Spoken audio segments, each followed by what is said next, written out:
Hello guys, today I would like to talk about electron transport chain. Electron transport chain is a process which occurs as a third step after glycolysis and Krebs cycle. The NADH and FADH2 formed in glycolysis, the link reaction and the Krebs cycle enter the electron transport chain. In the electron transport chain, the high energy electrons of the hydrogen atoms of NADH and FADH2 move from one acceptor to another.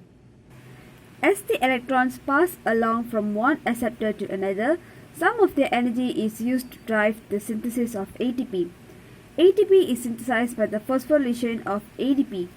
ATP synthesis is coupled to the redox reaction in the electron transport chain and hence is called oxidative phosphorylation.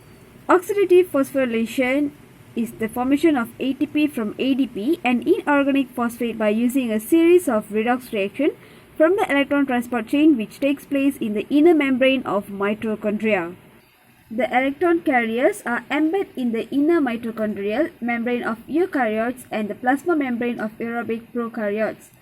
Each carrier in the electron transport chain can either exist in its oxidized form or reduced form. In the electron transport chain, each acceptor molecule is reduced as it accepts electrons and is oxidized as it gives up electrons. The electrons entering the electron transport chain have a high energy content. The electrons lose their energy at each step as they pass from one molecule to another. Electron transport chain members include flavoprotein, ubiquinone, coenzyme Q, several iron sulfur proteins, a group of proteins that contain iron called cytochromes. Each of the electron carriers have a different mode of accepting and passing the electrons. The electron transport chain has four large protein complexes of acceptors. Complex 1, NADH ubiquinone oxidoreductase, which means this. Complex 2, succinate ubiquinone reductase, this.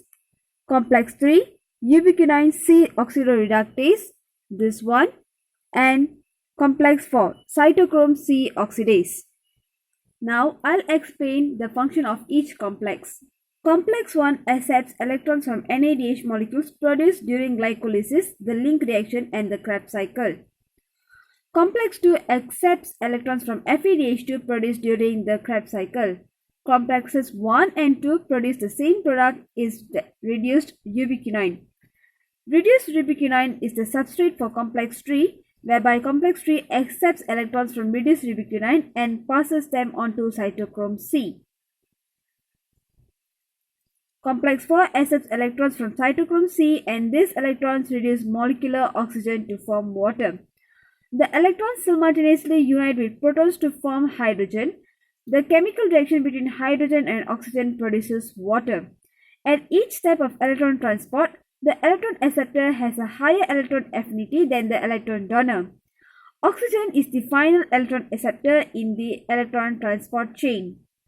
When there is no oxygen is available to organisms that respire aerobically, the last cytochrome in the chain is filled with electrons. In such a case, each acceptor molecule in the chain remains filled with electrons, that is, each remains reduced. The entire chain is blocked all the way back to NADH. No further ATPs are produced and the organisms cannot live long. The ATPs produced by glycolysis alone is not sufficient to sustain life processes and the organism dies. Oxidation of one molecule of NADH provides 3 molecules of ATP, while the oxidation of one molecule of FADH produces 2 molecules of ATP. So this is basically what electron transport chain the process goes.